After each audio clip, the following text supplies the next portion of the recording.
My dad wants to see you." After she slept at his house, a single dad faces a billionaire. The message arrived just before dawn, glowing cold and heavy on the cracked screen of his phone, and in that moment his chest tightened as if the past had finally caught up with him. 3 simple words carried the weight of a lifetime of mistakes, fear, and hope colliding at once, and as the city outside his small apartment began to wake, he realized nothing would ever be the same again. If you believe in kindness, second chances, and the quiet power of ordinary people facing impossible moments, take a second right now to like this video, share it with someone who needs hope, drop a comment, and subscribe to the channel. Your support keeps stories like this alive. He was a single father who measured his life in school lunches packed before sunrise, overtime shifts taken without complaint, and evenings spent helping with homework at a kitchen table that wobbled if you leaned too hard. The world had never handed him much, but he had learned to make do, to hold himself together with discipline and love because a little boy depended on him. His past had been messy, marked by a marriage that collapsed under the weight of debt and silence, and a future that always felt just out of reach. Then she entered his life quietly, not as a miracle but as a gentle presence, someone who listened without judgment and laughed without cruelty. She had stayed over one night, nothing reckless, nothing careless, just 2 tired adults finding comfort in shared warmth and unspoken understanding. By morning, he had felt something unfamiliar bloom inside him, a fragile hope he hadn't dared touch in years. That hope shattered the moment he read the message she sent later that day, telling him her father wanted to see him. He didn't need an explanation to understand the gravity of it. Her last name alone carried weight, whispered in boardrooms and splashed across headlines. Her father was a billionaire, a man whose wealth bent markets and whose approval decided lives. The kind of man who didn't ask to meet someone unless he intended to measure them, judge them, and possibly break them.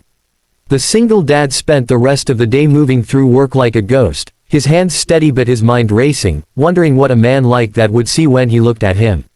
A tired face, worn shoes, a bank account that never quite recovered, and a child who was his entire world. The night before the meeting, he sat on the edge of his son's bed, watching the slow rise and fall of a small chest, feeling the familiar ache of responsibility press down on him. He thought about walking away, about sending a polite message that said this was too much, that their worlds didn't belong together.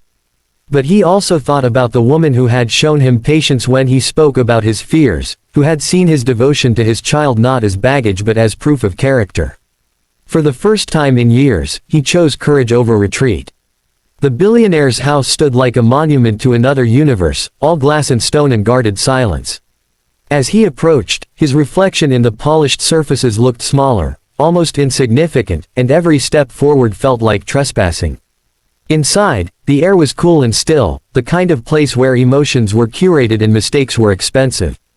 He reminded himself why he was there, grounding his thoughts in the memory of his son's laughter and the quiet evenings that had sustained him. When he was finally ushered into a vast room overlooking manicured gardens, he felt exposed, like a man stepping onto a stage without a script. The billionaire studied him with eyes sharpened by decades of control, seeing more than clothes and posture, weighing his worth in ways the single dad could never fully understand. The silence stretched, heavy and deliberate, designed to unnerve. In that quiet, the single dad felt the urge to apologize for existing, for loving someone beyond his station, but he held it back.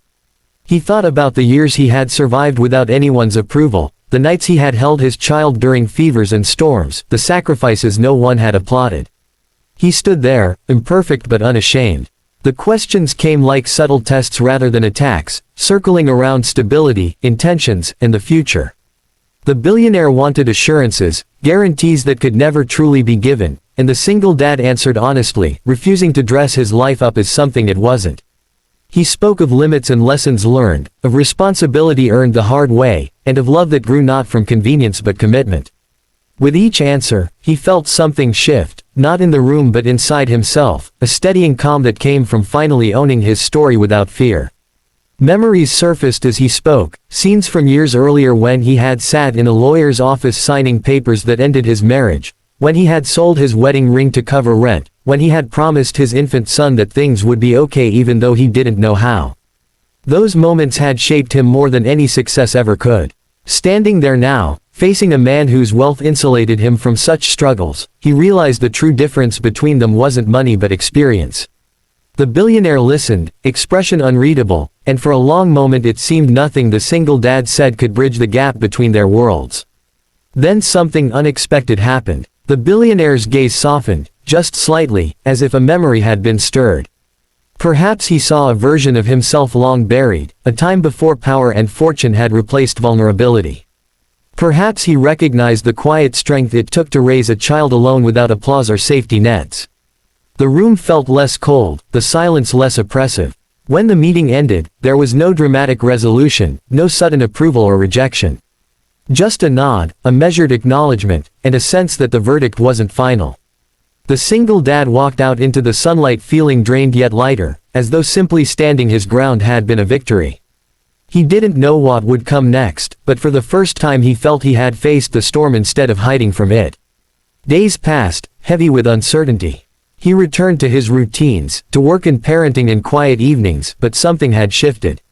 The woman remained in his life, careful but hopeful, and together they navigated the tension between love and reality. The single dad learned that courage wasn't a single moment but a series of choices, made again and again even when the outcome was unclear. Then the message came, not from her this time but from her father's office, requesting another meeting. His heart sank and rose all at once. This time, the tone was different, less formal, almost human. When he arrived, the billionaire spoke not of wealth or status but of trust, of understanding that love built on honesty had a strength money couldn't buy.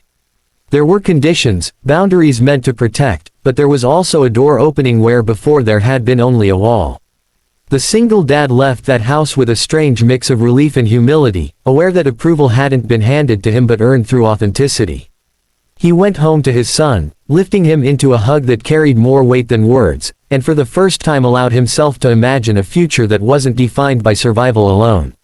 He understood that challenges remained, that judgment would always exist, but he also knew he had something unshakable inside him. Near the end of this story, if it's touched your heart even a little, please like this video, share it with someone who believes in love beyond status, and subscribe to the channel so more stories like this can reach people who need them.